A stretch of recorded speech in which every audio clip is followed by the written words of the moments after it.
This LOS is calculate the intrinsic value of a non-callable, non-convertible preferred stock. Preferred stock valuation. So this should be a fairly easy learning outcome statement because recall the learning outcome statement from cost of capital in the corporate finance section. We had a learning outcome statement that was to calculate and interpret the cost of a non-callable, non-convertible preferred stock. And the cost of a non-callable, non-convertible preferred stock, R, was the dividend divided by the price of the stock. And that was it.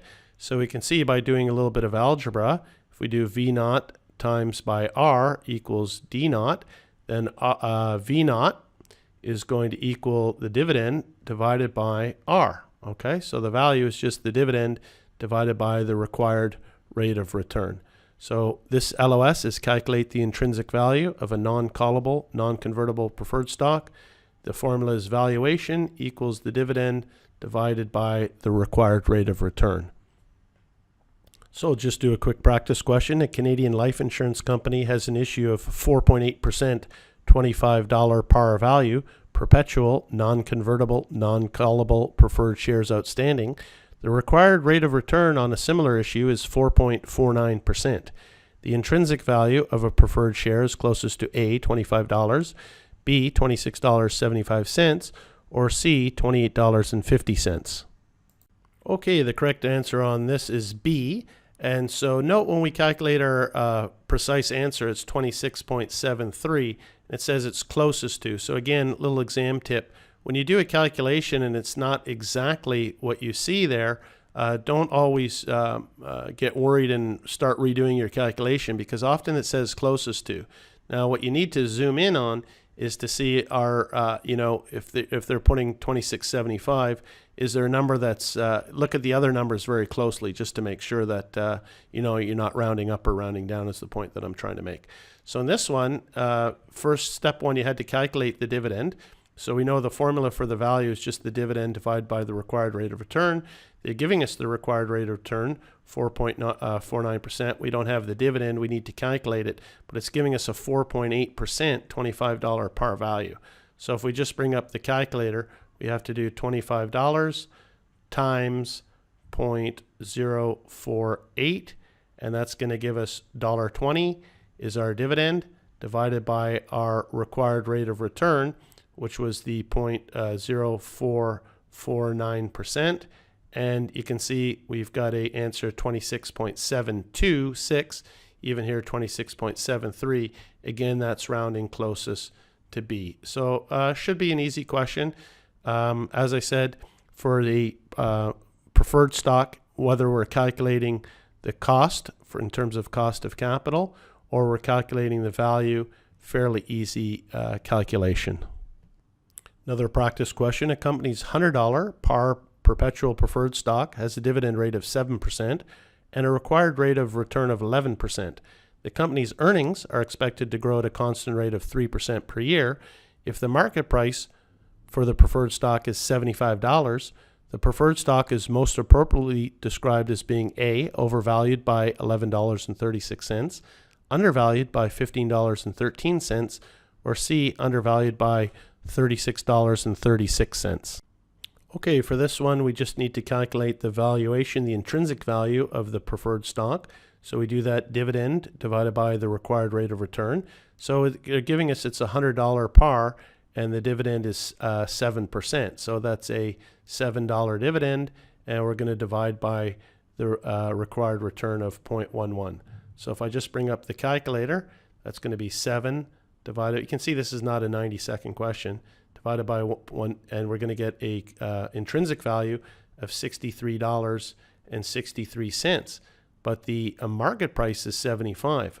So if I subtract the 75, you can see the difference is 11.36. Okay, so the correct answer is A. Now, first of all, the difference is 11.36. So these other two aren't even the difference between the intrinsic value and the market value. But again, the intrinsic value was 63.64. The intrinsic value is less than the market value, and that means that the stock is overvalued. The intrinsic value is less than the market value. So the market value is higher. So that means it's overvalued, okay? And so that should, again, be a fairly easy question. Another quick practice question. An investor gathered the following data in order to estimate the value of the company's preferred stock. So we have the par value of the preferred stock offering a 6% dividend rate. The par value is $100. The company's sustainable growth rate is 5%. The yield on comparable preferred stock issues is 11.5%, and the investor's marginal tax rate is 30%.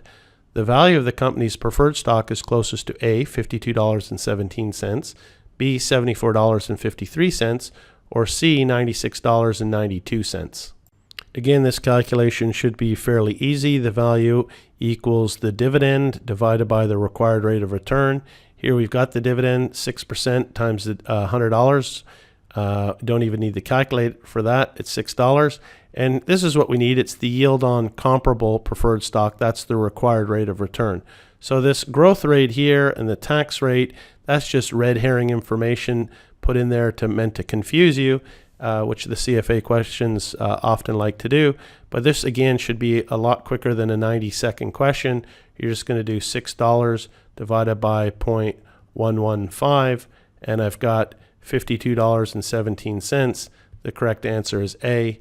No way is that a 90-second question. Again, just the only thing to look out for here is giving you information that you don't need. That gets a lot worse in CFA level 2, where there's all kinds of data being presented and you have to sift through and see what's required, what's not required. Very easy question, this one now. And one last practice question to finish this LOS. It's one that I came across. It's a bit of a trick question. Don't really love it. Not sure if you'd see it on the exam, but anyhow, just put it in here as the last just to be aware of. So a company has issued non-callable, non-convertible preferred stock with the following features. Par value of the share, $10. Annual dividend per share, $2, and a maturity of 15 years. If an investor's required rate of return is 8% and the current market price of the preferred stock is $25, the most likely conclusion is that the preferred stock is A, overvalued by $4.73, B, fairly valued at $25, or C, undervalued by $15.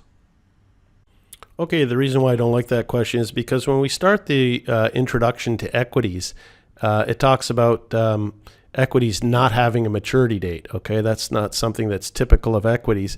But in this question, they've put a non-callable, non-convertible preferred stock with a maturity of 15 years. So I highlighted that in red. That's a real kind of dirty trick here.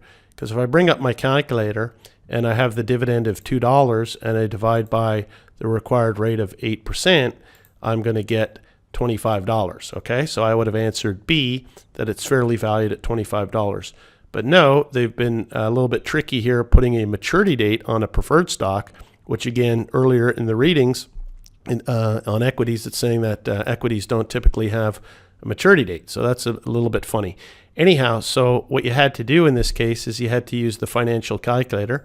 So just check that my payments is at 1. No, I've got it semi-annual. I've done a bond calculation earlier. So I'm going to change that to 1. And so you're going to do the par value. You're going to get your money back in the future. So the future value is 10. You get your par value back, okay? And the N is 15 years. So N equals 15. And the payment, your dividend payment is $2 per year. And your interest rate is the 8%, 8 IOI. So you compute the present value and you've got 20.27, okay? So that's lower than your market rate, okay? So if you subtract the $25 market rate, you can see that it's overvalued. The correct answer is A, overvalued by $4.73.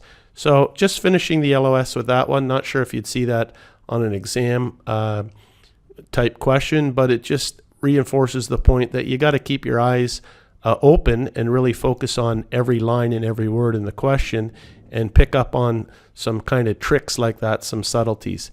Anyhow, that's the last slide for this LOS. Thank you.